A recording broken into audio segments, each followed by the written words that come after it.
বৃষ্টির দিনে তো কোনো কিছুই খেতে ভালো লাগে না।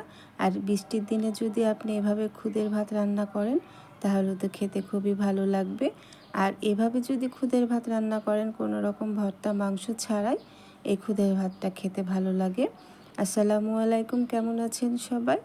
আমি আজ খুদের ভাত রান্না করেছি। চলুন শুরু করা যাক কিভাবে আমি খুদ দিয়ে ভাতটা রান্না করেছি। সেজন্য এখানে আমি খুদ নিয়ে নিয়েছি 500 গ্রাম। আমরা যে চালের ভাত খাই সেই চালেরই খুদটা নিয়েছি এখানে। আর এই খুদগুলো এখন আমি খুব ভালো করে পরিষ্কার পানি দিয়ে ধুয়ে নিয়েছি, দেখতেই পাচ্ছেন। পানিগুলো এখন আমি ঝরিয়ে নেব, সেজন্য একটি ছাকনার মধ্যে আমি ঝরিয়ে নিচ্ছি। আর খুদগুলো যদি আপনি এভাবে পানিটা ঝরিয়ে রান্না করেন তাহলে খুদের ভাতটা খুবই ঝরঝরে হবে, খেতেও খুবই ভালো লাগবে। চলুন শুরু করা যাক কিভাবে আমি এই খুদের ভাতটা রান্না করেছি। সেজন্য আমি প্রথমে দিয়ে দিলাম সরিষার তেল 3 টেবিল চামচের মতো। আপনারা চাইলে এই খুদের ভাতটি রেগুলার রান্নার তেল দিয়েও রান্না করতে পারেন, তবে সরিষার তেল দিয়ে রান্না করলে বেশি মজা হয় খেতে। এখানে আমি প্রথমে দিয়ে দিলাম 2 টুকরো দারচিনি, 2টি এলাচ, 2টি তেজপাতা। আরও দিয়ে দিচ্ছি 1.5 কাপের মতো পেঁয়াজ কুচি। এখন এগুলো একটু নরম করে আমি ভেজে নিচ্ছি।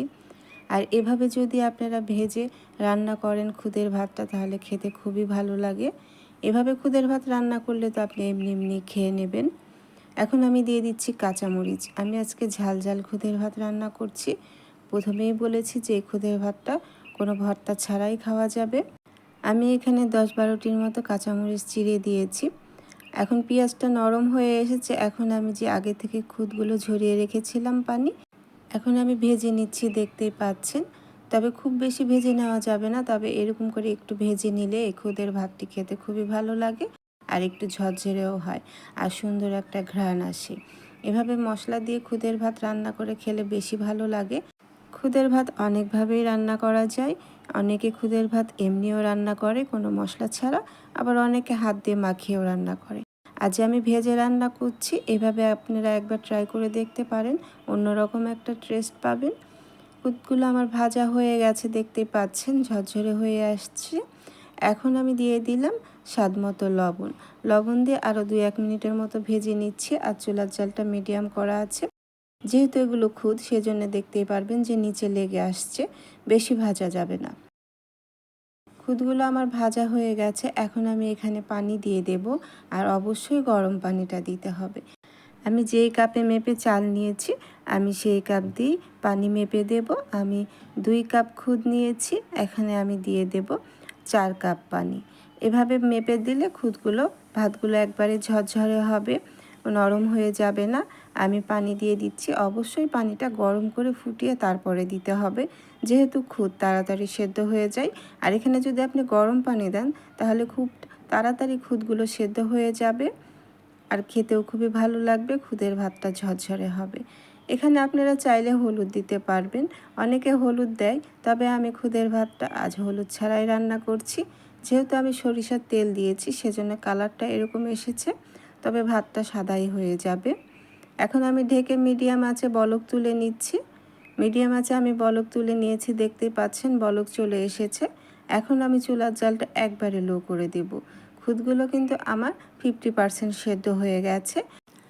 এখন চুলার জালটা লো করে দিলে আস্তে আস্তে ফুটে যাবে। যেভাবে আমরা পোলাও রান্না করি ঠিক সেভাবে আপনি খুদের ভাতটাও রান্না করতে পারেন, তবে খুদের ভাতটা ঝরঝরে হবে। মাঝে একটু নেড়ে দিতে হবে, তাছাড়া নিচে লেগে যেতে পারে। দেখতেই পাচ্ছেন পানিটা অনেকটাই টেনে এসেছে। আর চুলার জালটা আমি একবারে লো করে দিয়েছি। এখন আমি দমে রেখে দেব। ঢেকে আমি রান্না করব আরও 5 মিনিটের মতো। 5 মিনিট পর আমি আবারও ঢাকনাটা উঠিয়ে নেড়ে দেব। 5 মিনিট পর আমি উঠিয়ে নিলাম ঢাকনাটা, দেখতেই পাচ্ছেন সম্পূর্ণ পানিটা টেনে গেছে। আমি চুলার জালটা একেবারে লো করে রেখেছি। এখন নেড়ে চেড়ে আমি আবারও 2 মিনিটের মতো দমে রেখে দেব। তবে চুলার জালটা আমি লো করেই রেখেছি, চুলাটা আমি বন্ধ করে দেইনি। তবে খুব ভালো করে নেড়ে চেড়ে দিতে হবে যাতে নিচে খুদের ভাতগুলো লেগে না যায়। এখন আমি চেপে ঢেকে রেখে দিচ্ছি। খুদের ভাতগুলো কিন্তু ঝরঝরেই হয়ে গেছে। আর আমি কিছুটা কাঁচামরিচ দিয়ে দিলাম। এটি ঝাল ছড়াবে না, এটি ফ্লেভার ছড়াবে, খেতে খুবই ভালো লাগবে। যেহেতু খুদের ভাতটা আমার তৈরি হয়ে গেছে, এখন আমি নেড়ে চেড়ে দমে রেখে দিচ্ছি। 2 মিনিট পর আমি ঢাকনাটা উঠিয়ে নিলাম। খুদের ভাতগুলো আমার তৈরি হয়ে গেছে, আমি কিন্তু চুলাটা বন্ধ করে 2 মিনিটের মতো দমে রেখে দিয়েছিলাম। এখন আমি একটু নেড়ে দিচ্ছি, দেখতেই পাচ্ছেন ভাতের সম্পূর্ণ পানিগুলো শুকিয়ে গেছে আর ভাতটা অনেকটাই ঝরঝরে হয়ে গেছে। এই খুদের ভাতটা ঠান্ডা হয়ে গেলে তো আবারও ঝরঝরে হয়ে যাবে আরও। দেখতেই পাচ্ছেন, দেখে নিশ্চয়ই বোঝা যাচ্ছে না এটা খুদের ভাত, দেখে নিশ্চয়ই মনে হচ্ছে যে এটা পোলাও রান্না হয়েছে। আর এভাবে আপনি খুদের ভাত একবার রান্না করে দেখতে পারেন, খুবই মজা হয় খেতে। খুদের ভাতটি দেখতেই পাচ্ছেন কতটা লোভনীয় হয়েছে। এভাবে যদি আপনি খুদের ভাত রান্না করেন এমনিই খেয়ে ফেলবেন, কোনো রকম মাংস ভর্তা কিছুই লাগবে না।